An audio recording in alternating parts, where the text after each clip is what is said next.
Guys, welcome ulit sa aking video. Ito yung aking part 2 kung paano pag gumawa ng pattern o magtabas ng tela. Siyempre natapos na natin yung pattern na ginawa natin yung unang video ko. Siyempre ito na yung part 2 natapos na natin yung pattern. Ngayon yung pattern ibabakat natin dito sa tela o ilalagay. Siyempre gagamit tayo ng ruling at saka tracing paper. Yung ginawa nating pattern, nasa ibabaw siya ng tela. Ngayon, umpisa na natin ibakat. Ayan, ganyan lang ang paano gumawa o magtabas ng tela. Ayan. Ang hirap mag-video na iisang kamay lang. Kaya ginamitan ko ng bato para hindi gumalaw yung ayan. Yung nakikita nyo, di ba? Ayan, ang hirap. Isang kamay nagbibideo, isa ay nagtatrabaho, di ba? Ganyan lang. Para-paraan lang din para makapag-video tayo at makagawa ng content. Ayan, panoodin nyo lang guys kung paano gumawa ng pattern at magtabas ng tela. Ganyan lang guys. Ayan, salamat sa panonood nyo ng aking mga video. Pero wag nyo pong kalilimutan. Please comment and share and like or heart my video, ha? Ayan, maraming salamat sa inyo. Ganyan lang guys, Tapusin nyo po yung aking video para makuha nyo po kung paano ang technique sa pagtatabas. Nung una ay paggawa ng pattern. Ito na may technique para sa pagtatabas ng tela. Siyempre, ganun yun, Kaya mag-comment lang kayo, ha? At saka mag-message kayo kung gusto nyo pong matutong maggawa ng pattern at magtabas. Pwede ko po kayong turuan. Yan, ganyan lang, guys. Ayan. Nasa ilalim po yung tracing paper para bumakat yung ating ginuhit sa pattern. Ganyan lang po ang paggawa. Pag nakabakat na po yung iyang mga ginuhit ko sa pattern, ayan, pwede nyo na siyang tabasin yung tela. Ayan, pag natapos na siya, tanggalin nyo na yung pattern, syempre. Para maumpisa ng tabasin. Hindi po ganun kadali gumawa ng pattern at magtabas.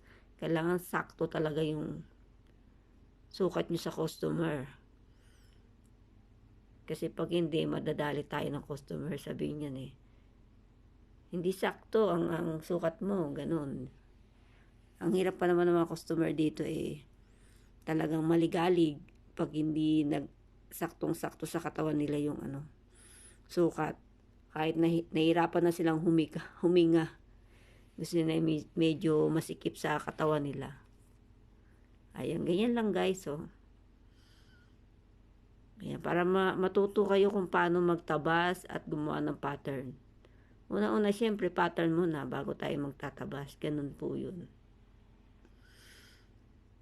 Ayan, diba? Ganyan lang po ang paggagawa ng bakat-bakat lang po. Huwag po kayong mahiya. Ganyan, guys. Ayan, sige. Panoodin niyo yung aking video nang may matutunan po kayo. Hindi naman ako masyadong hustler, pero ayos lang naman din. Kaya pa naman. Ayan, siyempre yung laylayan naman. Ganyan lang guys, paano gumawa ng pattern. At saka magtabas. Ayan, diba? Yung sleeve niya, nandiyan ko din ginawa ng pattern sa para hindi aksayado sa papel. Ayan, magpapaalam na po ako sa inyo. Maraming salamat sa inyong panonood sa aking video. Don't forget, follow my FB account at my YT account. Jamila Pabon Proyalde at Joy Proyalde OFW. 6.5 hours later. Hello guys, ito na yung aking finish na tinabas na damit. Ayan, di ba? Napakaganda. May mga crystal siya. Ayan na yung buo na damit na tinabas ko na binidyohan ko.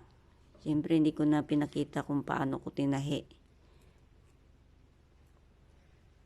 Ito na yung kanyang damit ng aking customer, kulay blue. Ang ganda ng kulay niya. Nung kinuha yung kanyang damit ay saktong-sakto ang sukat sa katawan ng customer. Kaya ayan yung finish ng aking ginawa, o diba? Ang ganda-ganda. Guys, don't forget subscribe my YouTube channel, Joy Prialde OFW. Please share, like, and comment my YouTube channel. Don't forget. Ayan, salamat sa panonood nyo sa aking video. Ayan guys, pakitapos po ang aking video. Maraming salamat sa inyong panonood. Kung gusto nyo po may matutunan, ayan, panoodin nyo lang yung aking video. May matututunan po kayo dyan. Meron din po akong i-upload kung paano gumawa ng pattern. Kung gusto nyo po malaman, panoodin nyo po ang aking mga video. Ayan po ang aking trabaho dito sa Saudi Arabia. Matagal na po akong cut and sew. Ayan, di ba? Napakaganda guys. Maraming salamat sa panonood sa aking video.